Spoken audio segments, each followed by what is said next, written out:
I want you to think for just a second about the intense pressure we all feel today to build wealth. Oh, it is everywhere. Right. You know the drill. You're supposed to pick a major, climb a corporate ladder, secure some fancy job title, and build this bulletproof resume. And maybe if you hustle hard enough, you get to retire comfortably. Exactly. It is all about the career path, the 401k, the stock options.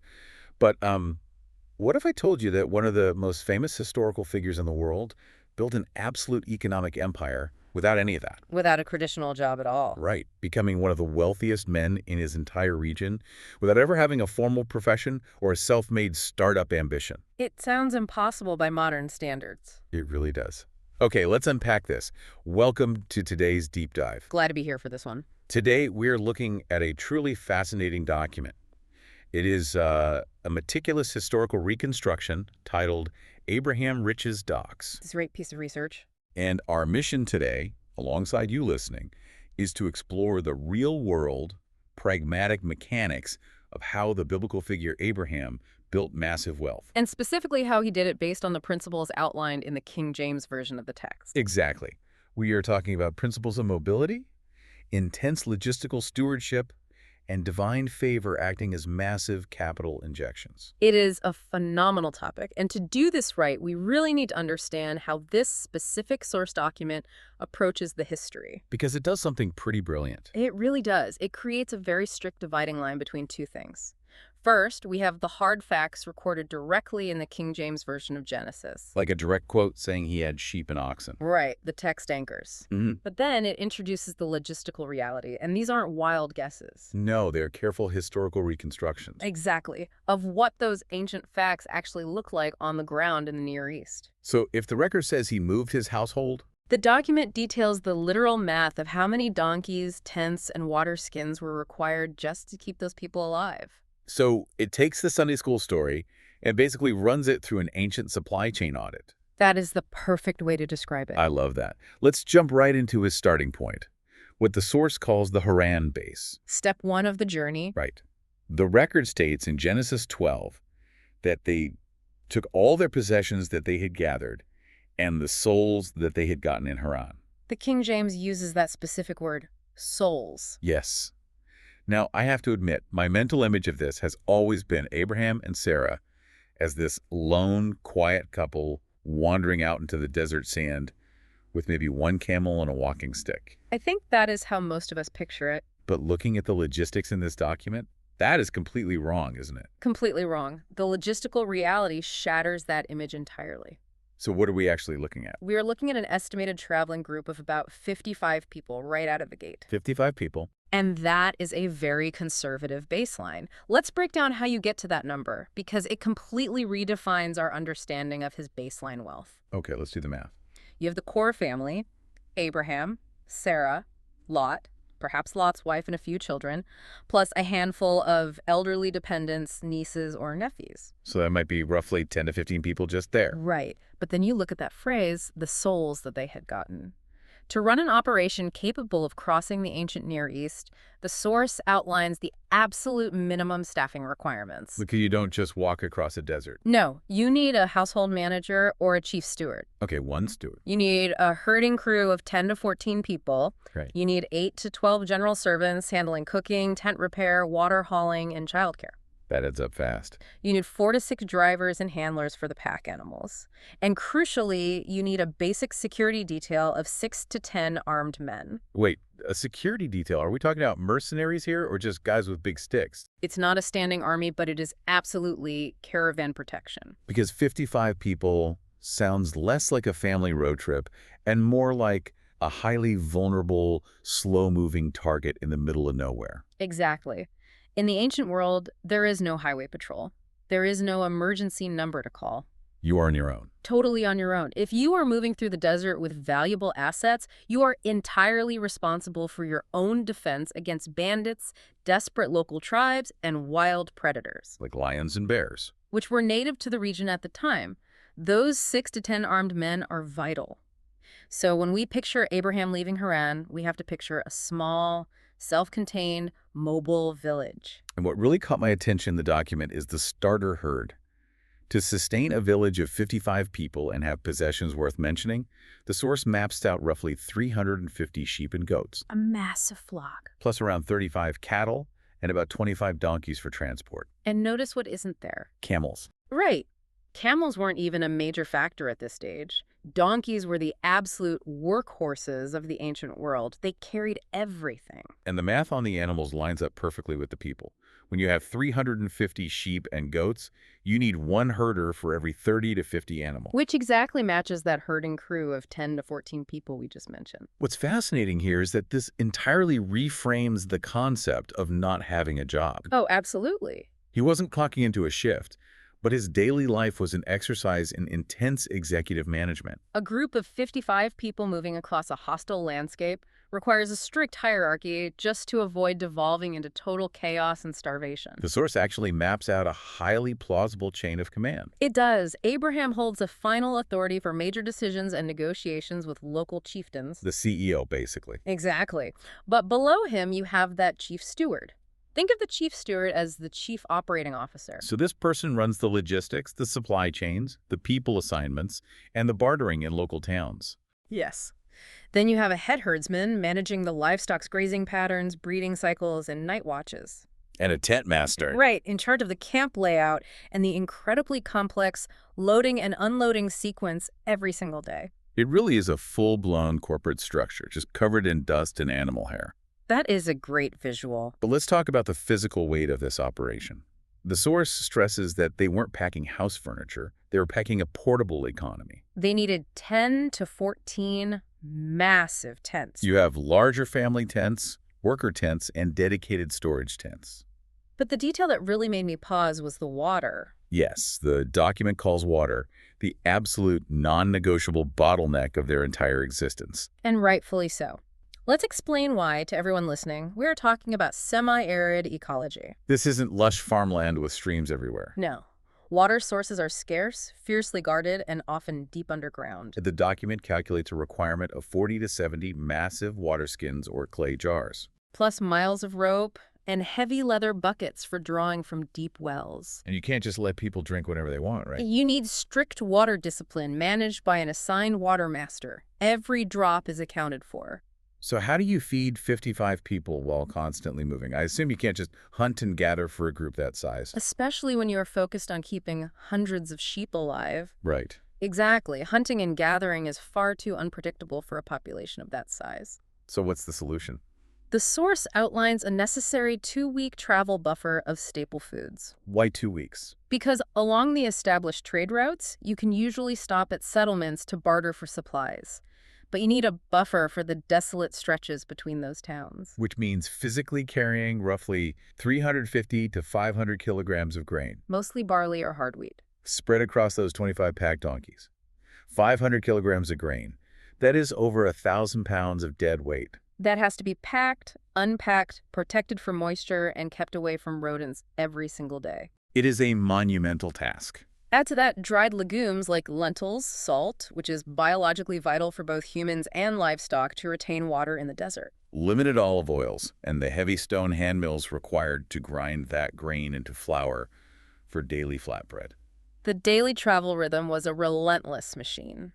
Walk us through a typical day. They would break camp incredibly fast in the early morning to utilize the cool hours, pushing the herds forward. Then a halt by midday. Right, to rest the animals and people during peak heat, often setting up temporary shade. Then they would push forward again in the late afternoon. Before executing a highly regimented camp setup before dark. And the camp layout itself is a masterpiece of pragmatic design, right? Yeah. It isn't just pitching tents randomly.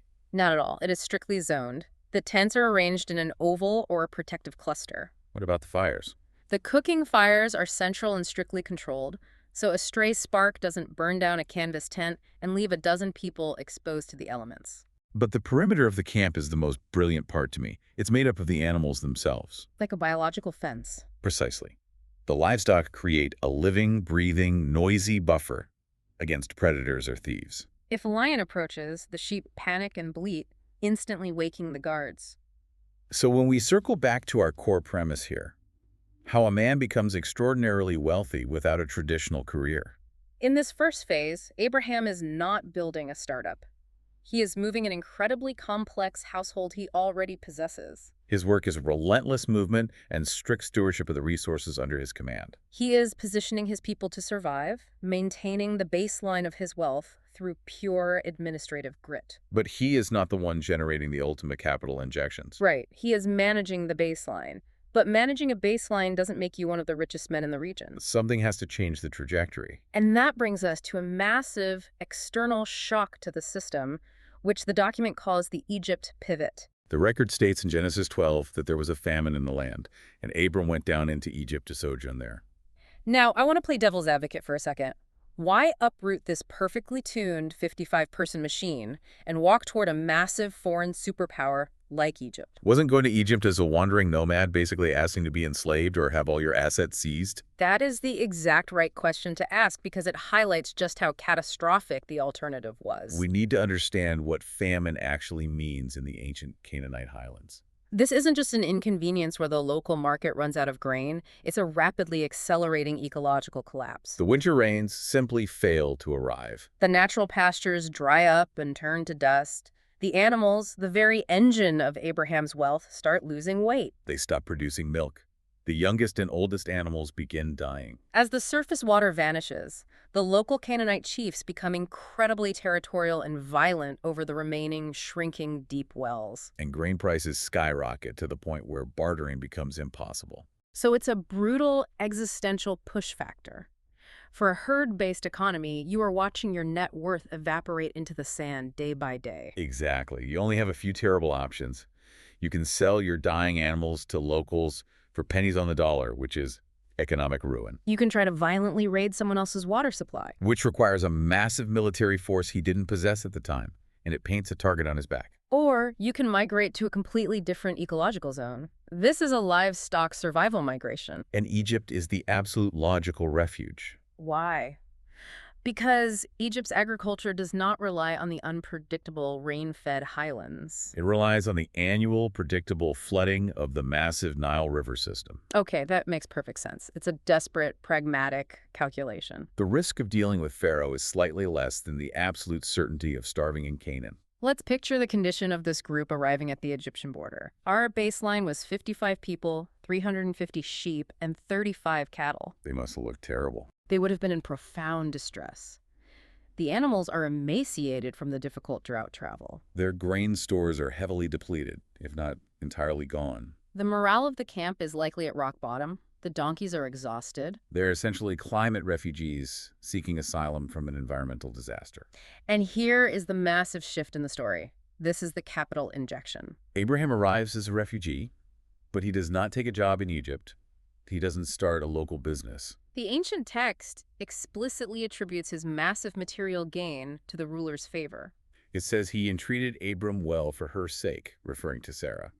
And suddenly the balance sheet explodes. He receives sheep, oxen, he asses, men servants, maid servants, she asses, and camels. The source provides some highly detailed estimates for what a royal favor package looks like when given by a pharaoh. It has to be large enough to be recorded in ancient history, but not so impossibly massive that it breaks the logistics of the era. What do those numbers actually look like? If we look at the historical models, the document calculates that Pharaoh likely added roughly 150 to 300 sheep and goats to the herd.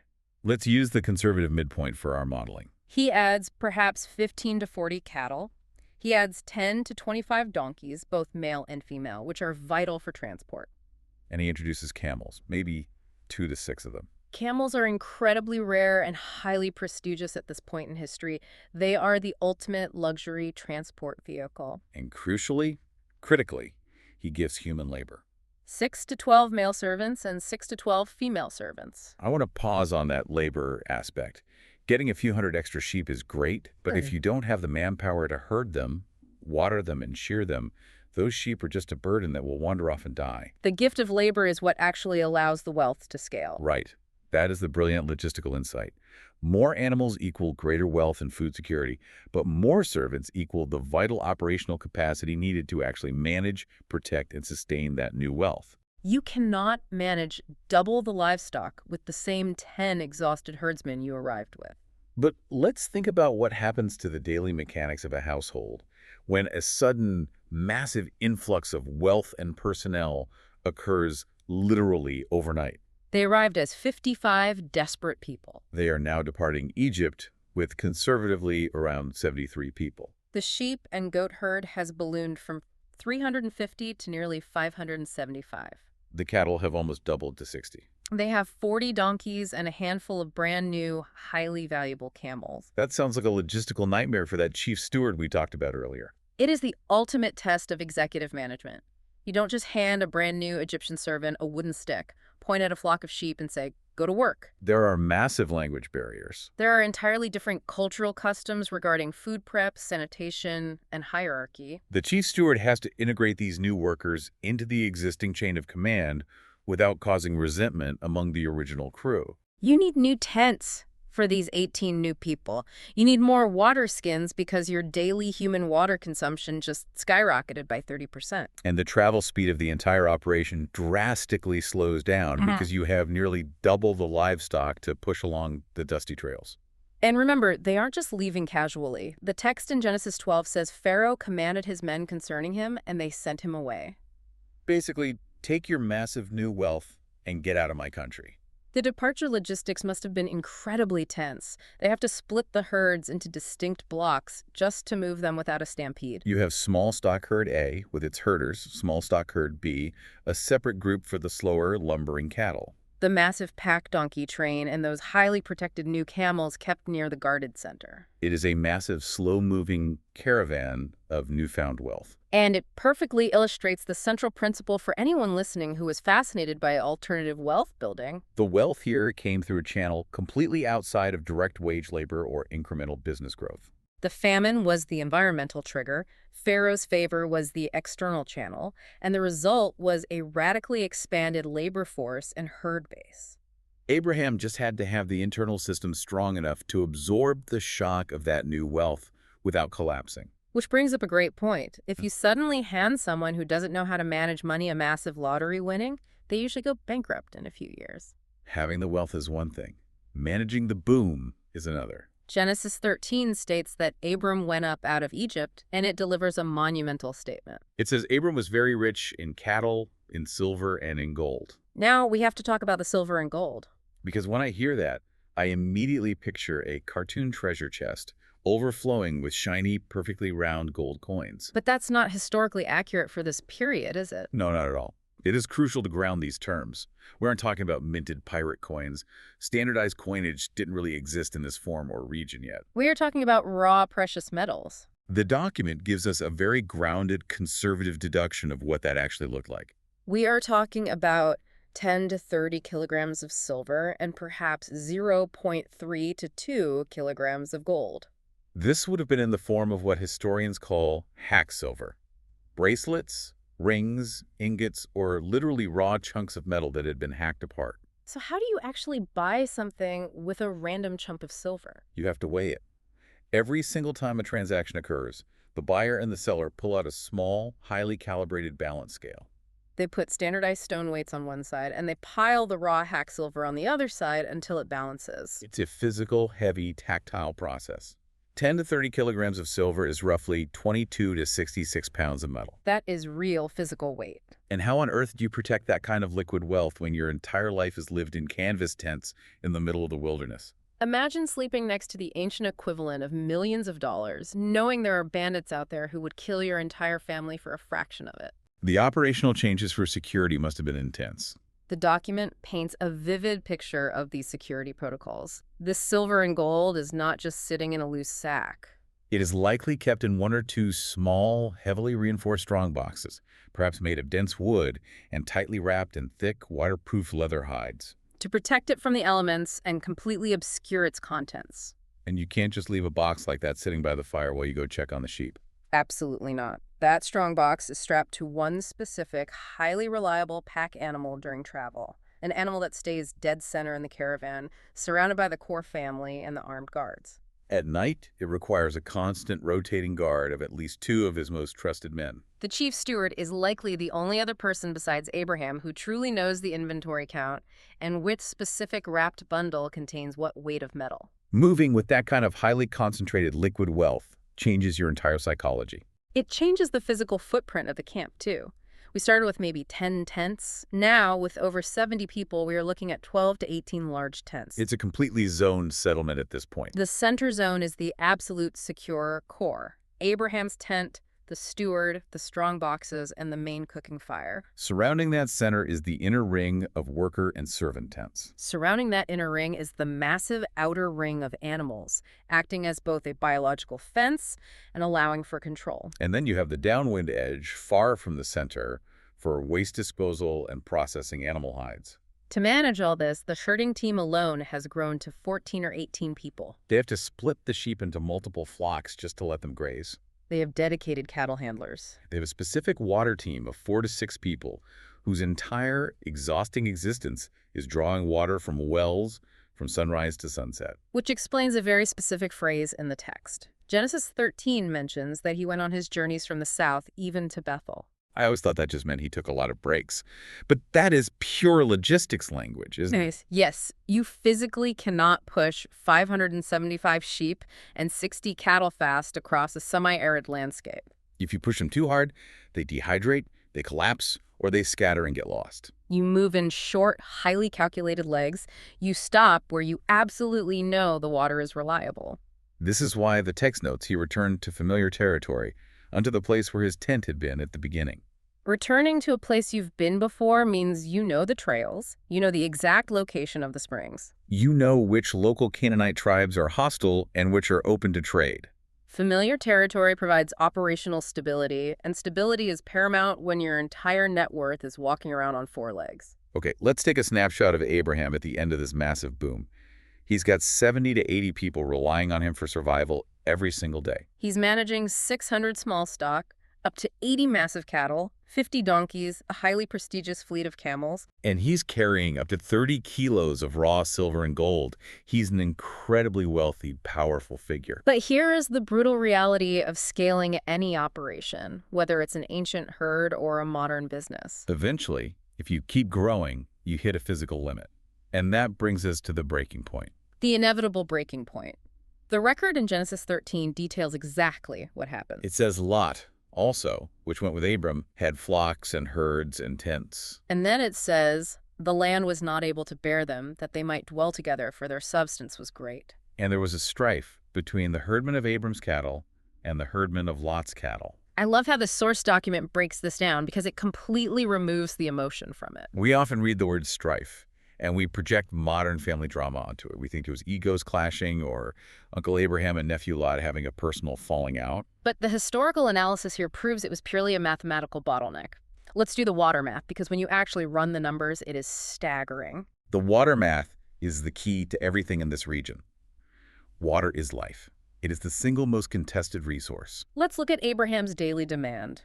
A sheep or a goat needs roughly 2 to 4 liters of water per day, depending on the heat. Cattle are massive consumers. They need 20 to 40 liters per day. With Abraham's expanded herds, his side alone requires between 2,400 and 4,800 liters of water every single day. Let that sink in for a second. Try to imagine lugging nearly 5,000 liters of water out of a deep hole in the ground by hand, using a leather bucket tied to a rope. Pulling it up hand over hand every single day just to keep your assets from dying of thirst. It is back-breaking, relentless labor. And then you have Lot. Lot is not just a guy with a few pet goats. No, Lot is running his own substantial operation. The source estimates Lot's wealth at roughly 25 to 45% of Abraham's scale. He has his own tents, his own chief steward, his own herdsmen, maybe 20 to 35 people under his direct command. His herds require an additional 840 to 1,680 liters of water daily. So when you combine them, because they are traveling together, you are suddenly dropping a daily demand of over 3,000 up to nearly 6,500 liters of water on shared, ancient, slow recharging wells. That doesn't just create tension, that creates a daily state of emergency. Exactly. Imagine the scene at the well. It's the blistering heat of the day. Abraham's water team has been drawing for 4 hours straight. Their hands are bleeding from the ropes. And then Lot's herdsmen show up, pushing 300 thirsty, bleeding sheep toward the only stone trough. The well is running low. The water is getting muddy. Accusations start flying instantly. Your animals drank first yesterday. You guys are cutting the line. You guys grazed the good grass on our side of the hill. And that's the other half of the equation, the grazing radius. It wasn't just about water. Animals can only walk so far from the water source to eat and still make it back before they dehydrate. The source estimates a daily grazing radius of 3 to 8 kilometers outward from the camp. If both Abraham and Lot are camped near the same water source, their massive grazing footprints are completely overlapping. They are literally stripping the land bare. And the text adds a crucial detail. The Canaanite and the Perizzite dwelled then in the land. So it isn't just Abraham and Lot. There is immense local competition for these exact same narrow green corridors. It's like two massive tech startups trying to share the same small town's electrical grid, and they keep blowing the transformers while the locals are also trying to keep their lights on. The land, literally, mathematically, could not support them dwelling together. Which makes Abraham's solution so brilliant from a management perspective. He approaches Lot and proposes a complete separation. He gives Lot the choice of direction. Lot looks down and chooses the plain of Jordan because it is well watered, even as the garden of the Lord, like the land of Egypt. Now, it's easy to judge Lot for taking the best land, but it's a highly rational choice for a herdsman. Reliable water means you can have a higher stocking density, and you don't have to force your herds to march constantly. But what is truly fascinating is the operational relief this separation gives to Abraham. Yes, separating wasn't a failure of partnership or a family breakdown. It was a required logistical step to allow his assets to scale. Once Lot moves his massive operation out of the immediate area, Abraham's daily life gets infinitely simpler. He doesn't have to negotiate camp placement with a secondary leader anymore. His herdsmen aren't fighting daily, exhausting battles at the well. His effective seasonal grazing footprint, which the source estimates at 7 to 30 square kilometers, is now solely his to manage. Removing that friction allows his herd growth to naturally accelerate without constant bottlenecks. If you're listening to this and trying to scale your own business or manage a partnership, this is the exact moment you have to pay attention to. Sometimes, in wealth building or organizational growth, division is the absolute prerequisite for multiplication. Scaling requires physical and operational space. Holding on to a cramped, inefficient partnership out of sentimentality or fear can actually destroy the very assets you are trying to build. Abraham recognized the bottleneck, removed the emotion from the equation, and decisively eliminated the friction. So Abraham is now operating smoothly in Canaan. The bottleneck is gone. His wealth is growing. His herds are expanding. His people are thriving. But then the geopolitical reality of the ancient Near East crashes into his pastoral life. It's not about water or grass anymore. It's about war. The text in Genesis 14 records that a massive coalition of kings sweeps through the region, raiding the cities of the plain, and they capture Lot and all his goods. The text says when Abram heard that his brother was taken captive, he armed his trained servants, born in his own house, 318, and pursued them. When I read that number, 318 trained men, I had to stop. That is an army. It is the jaw-dropping demographic moment in the historical reconstruction. 318 trained men born in his house. This isn't an assumption. This is a hard, specific fact from the King James text. And the demographic implications of that number are absolutely massive. Because if you have 318 adult, fighting-capable males, they represent only a fraction of the total population of the camp. They're just the young, able-bodied men. Right. You have to account for the women, the children, the elderly, and the non-combatant servants who stay behind to manage the herds. The document uses what historians call a demographic multiplier. Basically, for every one guy holding a sword, you have to do the math on the people he is providing for. His wife, a couple of kids, maybe an elderly parent. So one soldier actually represents a tent of 4 or 5 people. Exactly. The source applies a conservative demographic multiplier of 2 to 4 times the adult male combat group. This means that by this point in the timeline, Abraham's total household population is realistically somewhere between 700 and 1,500 people. Let me emphasize that, 1,500 people. Abraham is no longer just a wealthy man managing a large family business. He is the undisputed head of a major clan confederation. He is effectively the nomadic mayor of a mobile town. And we must focus on the word trained. These 318 men are not a professional state-sponsored standing army like the Romans or the Egyptians would have. They aren't wearing matching uniforms. But they have intense, practical unit discipline. They know how to move together, how to hold formation, how to use weapons, and how to execute complex maneuvers. This is a skill set they naturally developed from years of aggressively guarding massive herds against apex predators and well-organized desert raiders. The logistics of a pursuit like this are phenomenal. The text says he divided himself against them, he and his servants, by night. You cannot divide 318 armed men in the pitch black of the desert without a highly structured, internalized command layout. The assumption is that Abraham is the overall commander. He has a trusted second in command, likely the chief steward who has proven his logistical genius. And maybe 6 to 10 squad leaders, each managing 25 to 50 men. They likely carried spears, javelins, short swords, and slings. And we shouldn't underestimate slings. They were cheap to make. But in the hands of a trained herdsman, a stone from a sling is incredibly deadly and accurate at range. And we have to consider the food planning for a rapid military pursuit.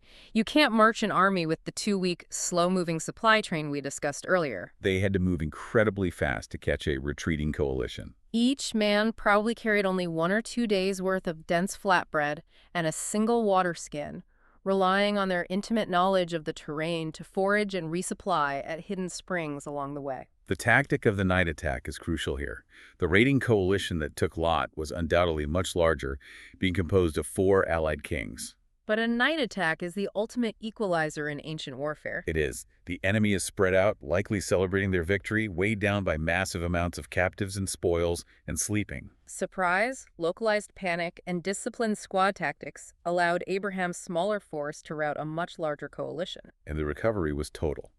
The text says he brought back all the goods and also brought again his brother Lot and his goods, and the women also, and the people. Which sets up one of the most enigmatic and fascinating encounters in the text, the meeting with Melchizedek. Abraham is returning from this exhausting, adrenaline-fueled pursuit, and Melchizedek, king of Salem, brought forth bread and wine, and he was the priest of the Most High God. Now, I always read this in a purely ceremonial context. I pictured a nice little religious symbol, maybe a small wafer, and a sip from a cup. But the document grounds this scene in gritty, military reality. It grounds it beautifully. This is a literal, desperately needed field refresh. It is vital logistical supply for exhausted men who have just run across the country and fought a battle. Bread represents portable, instant, staple calories. Wine in the ancient world is not just for celebrations.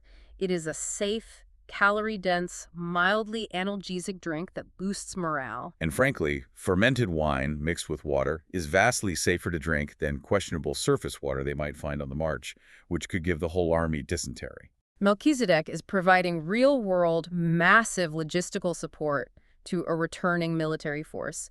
He blesses Abram, acknowledging that God delivered his enemies into his hand. And then Abraham makes a monumental financial decision. He gave him tithes of all. The famous tithe. But what does a 10% tithe actually look like in this moment? Because if I say I'm tithing 10%, I just log into my banking app and transfer funds. The source makes a very careful physical assumption here.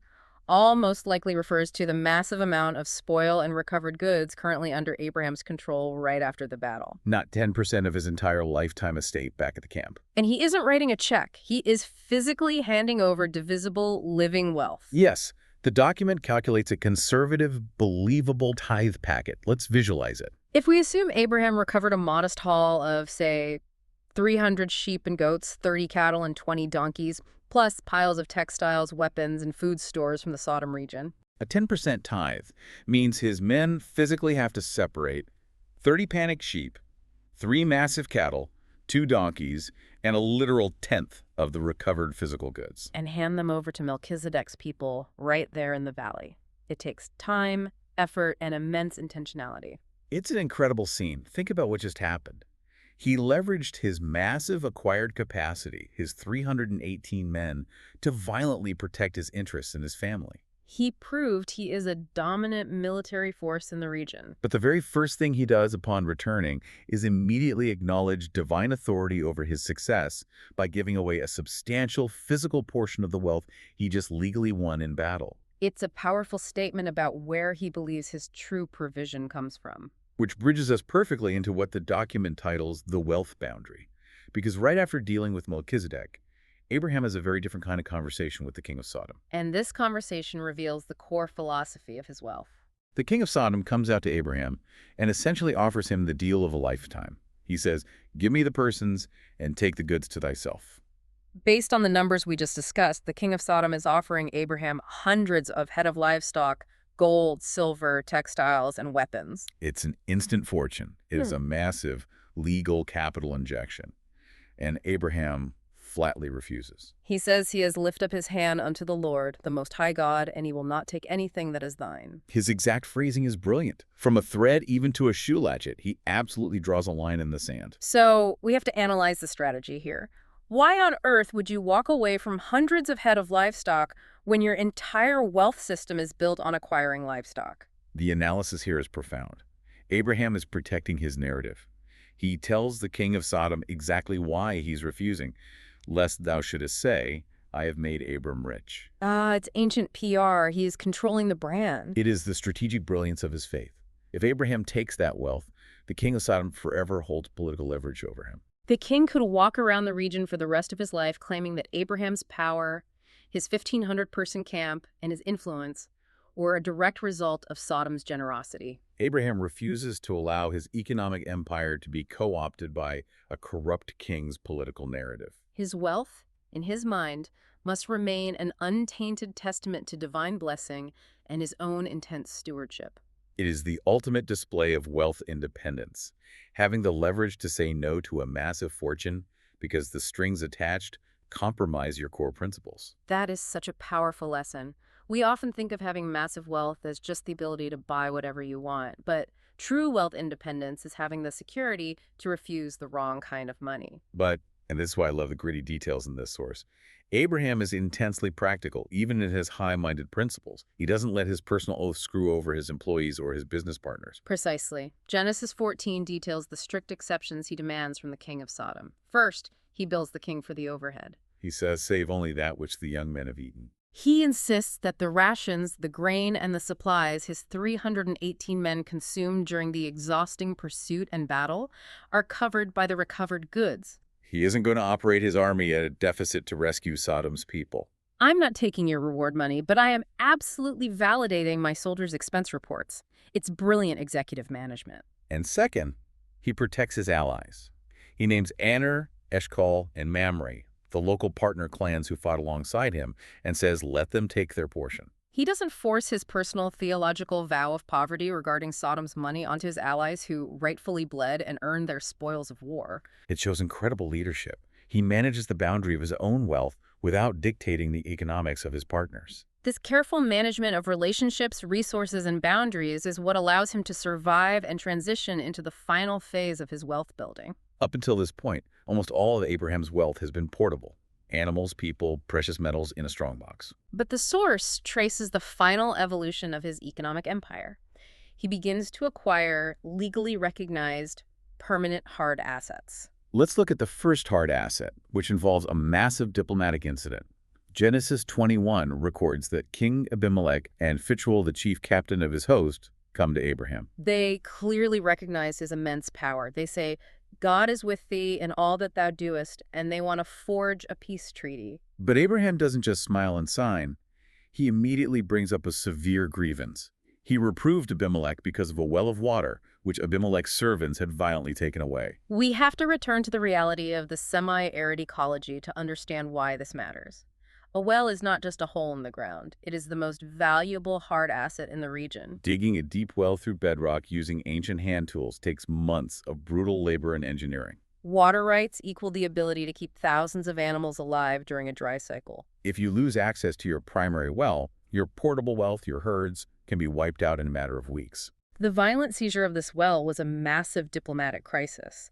Abimelech's men likely occupied the well with armed guards, physically restricting Abraham's water team. The risk of a full-scale war between the two factions was imminent. But Abraham goes the diplomatic route because a war over water is incredibly costly and unpredictable. They agree to a covenant, but Abraham does something very specific to ensure the asset is secured legally. He sets apart 7 ewe lambs of the flock. He physically hands them over to Abimelech as a witness, a living receipt that proves Abraham digged at this well and owns the water rights in perpetuity. That place becomes known as Beersheba, the Well of the Oath. In an ancient oral culture without paper deeds, county clerks, or land registries, those 7 ewe lambs serve as an undeniable public legal token. When you formalize water rights through a public treaty with a local king, accompanied by a physical transaction of assets, you are fundamentally changing your economic standing. Abraham is no longer just a powerful nomad passing through. He has staked a permanent, legally recognized claim to the lifeblood of the land. Securing that well meant he could station his massive herds in that zone without harassment, rotate his grazing safely, and drastically lower his animal mortality rate. It is a massive stabilization of his portfolio. Which perfectly sets the stage for the ultimate hard asset acquisition, the culmination of his wealth journey, the purchase of the cave of Machpelah. Genesis 23 records a very somber moment. Sarah dies, and Abraham needs a permanent burial place for her. He goes to the children of Heth to negotiate for a specific cave and a field owned by a man named Ephron. Now, Ephron tries to play the ancient cultural game of offering it as a gift. He says, in front of everyone at the city gate, "Nay, my lord, hear me. The field give I thee, and the cave that is therein, I give it thee." But Abraham refuses to take it as a gift. He insists on paying full market value. Why? Because a gift in ancient Near Eastern culture is never truly free. It comes with reciprocal obligations. Furthermore, if he takes it as a gift, Ephron's heirs could eventually come back and reclaim the land, saying it was only loaned or given temporarily. Abraham wants unquestionable, ironclad legal ownership that will last for generations. He insists on a commercial transaction. So Ephron names his price, framing it casually. The land is worth 400 shekels of silver. What is that betwixt me and thee? What is 400 shekels between friends? But 400 shekels is an astronomical amount, isn't it? It is a massive, serious generational sum of money. To put it in perspective, in later biblical periods, a common laborer might earn 1 shekel a month. 400 shekels is deep institutional wealth. But look at how Abraham responds. This transaction is the crowning proof of the deep liquidity we discussed earlier. The text says, Abraham hearkened unto Ephron, and Abraham weighed to Ephron the silver, 400 shekels of silver, current money with the merchant. He doesn't flinch. He doesn't ask for a payment plan. He doesn't have to go back to his camp and panic sell 500 sheep at a discount to raise the capital. He just opens the strong box. He has the balance scales ready. He weighs out the exact amount of raw silver ingots publicly, proving he has cash on hand. Exactly. It signifies immediate staggering liquidity. The man who fled a famine in Egypt years ago as a desperate, starving refugee is now buying generational real estate outright, with cash on hand from the local landowners in Canaan. He converts a portion of his portable wealth into a fixed, legally binding, permanent asset, a physical parcel of land in the Promised Land. It is the ultimate economic transition. He has moved from surviving through mobility to scaling through immense logistical management to defending his assets through military capacity to finally anchoring his wealth in permanent real estate. It is an absolute masterclass in alternative wealth building based on those King James principles. It truly is. So as we wrap up this custom deep dive, let's summarize this incredible journey for everyone listening. We started with the modern dilemma. How does a man become a regional economic powerhouse without a traditional profession, a corporate title, or a career ladder? What the Abraham Riches doc source reveals through its meticulous reconstruction of the historical logistics is that wealth for Abraham wasn't a salary. It was capacity. It was the relentless, highly structured stewardship of what was in his hands. It meant managing a mobile village that scaled up to 1,500 people, coordinating thousands of animals, and running complex supply chains across deserts. He utilized mobility to survive climate crises. He allowed external divine favor to provide massive capital injections like we saw with Pharaoh. He made brutal, unsentimental decisions to scale, like separating from Lot. He aggressively protected his independence by saying no to the king of Sodom, and finally, he converted his liquid wealth into permanent hard assets. It completely redefines the baseline of what wealth actually is. Wealth isn't just a static number on a spreadsheet or a prestigious title on a business card. It is the functional, real-world ability to coordinate people, animals, and resources efficiently. It's about having the capacity to absorb massive blessings when God provides them, and the operational grit to keep them alive. Exactly. This deep dive has completely changed how I look at the idea of work and wealth, and we hope it has for you listening, too. This raises an important question for you to mull over as we finish. In our modern world, we are deeply obsessed with acquiring titles, building resumes, and securing specific jobs as the only legitimate path to building wealth. We think if we don't have the title, we don't have the value. But if we view wealth through Abraham's ancient lens as portable capacity, strategic stewardship of resources, and alignment with a higher purpose, what assets in your life are you currently ignoring just because they don't look like a traditional career? Ooh, that is a fantastic thought to leave on. Look at your capacity, not just your resume. Thank you so much for joining us on this custom deep dive into the mechanics of ancient wealth. We love unpacking these sources for you, and we will catch you on the next one. Keep learning.